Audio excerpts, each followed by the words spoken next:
Welcome to bird media. నేను Vaishnavi. Iran US యుద్ధ ఉద్రిక్తతల నేపథ్యంలో ప్రపంచ ఇంధన రవాణాకు కీలకమైన స్ట్రెయిట్ ఆఫ్ హర్మూజ్ మరొకసారి అంతర్జాతీయ దృష్టిని ఆకర్షిస్తోంది. గల్ఫ్ ప్రాంతంలో భద్రతా ఆందోళనలు పెరగడంతో ఇరాన్ హర్మూజ్ జలసంధిలో వాటర్ మైన్స్ అమర్చినట్లుగా ప్రకటించింది. మరి చర్యలతో దాదాపుగా 25 రోజుల పాటు వందలాది చమురు, ఎల్ఎన్జీ మరియు సరుకు రవాణా నౌకలు హర్మూజ్ సమీపంలో అంటే ఆ బోర్డర్లోనే ఆగిపోతాయి. మరి ప్రపంచ చమురు సరఫరాలో సుమారు 5వ వంతు ఈ జలసంధి ద్వారానే జరుగుతోంది. మరి ఈ పరిణామం గ్లోబల్ మార్కెట్ల అనిశ్చితిని పెంచింది. మరి ఇట్లాంటి సిచ్యువేషన్లో భారత్కు ఒక మంచి విషయమే అయింది. భారత్ చురుకైన రాజనీతికి చర్యలు చేపట్టింది. న్యూఢిల్లీ, టెహ్రాన్ల మధ్య జరిగిన ఉన్నత స్థాయి చర్చల ఫలితంగా భారత నౌకలకు ప్రత్యేక అనుమతి అయితే వచ్చింది. ఇప్పటికే భారత్కు సంబంధించిన 8 వాణిజ్య నౌకలు సురక్షితంగా హర్మూజ్ దాటి దేశానికి చేరుకున్నాయి. ముఖ్యంగా మన దేశం చిక్కుకుపోయిన 5 గ్యాస్ ట్యాంకర్లు రాబోయే 2-3 రోజుల్లో భారత్కు చేరుకోబోతున్నట్లుగా సమాచారం. ఇది దేశీయ గ్యాస్ సరఫరాకి ఊరట కలిగిస్తోంది.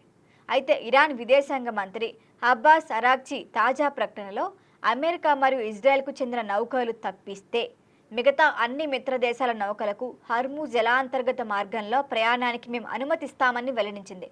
అంటే భారత్తో పాటు చైనా, రష్యా, ఇరాక్, పాకిస్తాన్ దేశాల నౌకలు సురక్షితంగా మా గుండా ప్రయాణించవచ్చని స్పష్టం చేసింది.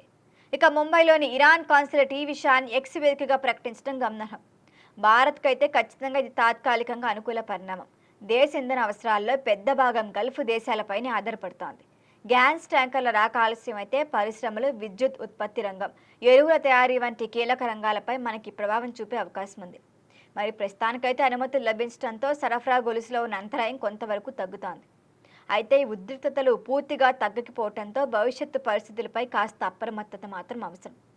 మరి ఇదంతా ఇట్లా జరుగుతుంటే హర్మూజ్ మార్గంలో ప్రయాణించే నౌకలపై టోల్ విధించే చట్టాన్ని ఇరాన్ పార్లమెంట్ పరిశీలిస్తున్నట్లుగా అధికారిక వర్గాలు చెప్తున్నాయి. భద్రతా సంరక్షణ కల్పించేందుకే ఫీజు వసూలు చేస్తామని ఇరాన్ పేర్కొంటోంది. మరి అంశాన్ని బ్లూంబర్గ్ ప్రాముఖ్యంగా ప్రస్తావిస్తోంది. ఫీజుల అమల్లోకి వస్తే గ్లోబల్ షిప్పింగ్ ఖర్చులు పెరగవచ్చు. దాని ప్రభావం చమురు, గ్యాస్ ధరలపై పడే అవకాశం ఉంటుంది.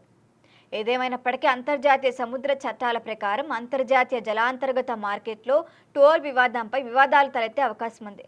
మొత్తానికి ఇప్పుడు మిత్ర దేశాల నౌకలకు అనుమతి ఇవ్వటం మధ్యప్రాచ్య ఉద్రిక్తతల మధ్య ఒక శాంతి సంకేతంగా చెప్పొచ్చు. అయితే టోల్ విధానం అమలైతే అది కొత్త ఆర్థిక, చట్టపరమైన చర్యలకు దారితీయచ్చు. భారత్కి తాత్కాలిక ఊరట లభించిన గ్లోబల్ ఇంధన భద్రత ఇంకా సున్నిత దశలోనే ఉంది. మరి హర్మూజ్ జలసంధి పరిస్థితులు ప్రపంచ ఆర్థిక వ్యవస్థపై ఎంతటి ప్రభావం చూపగలవో ఈ పరిణామాలు మరొకసారి స్పష్టం చేస్తున్నాయి. ఏదేమైనప్పటికీ ఇది భారత్కి మాత్రం శుభవార్తే. మరి దీనిపైన మరిన్ని అప్డేట్ల కోసం చూస్తూనే ఉండండి బర్డ్ మీడియా.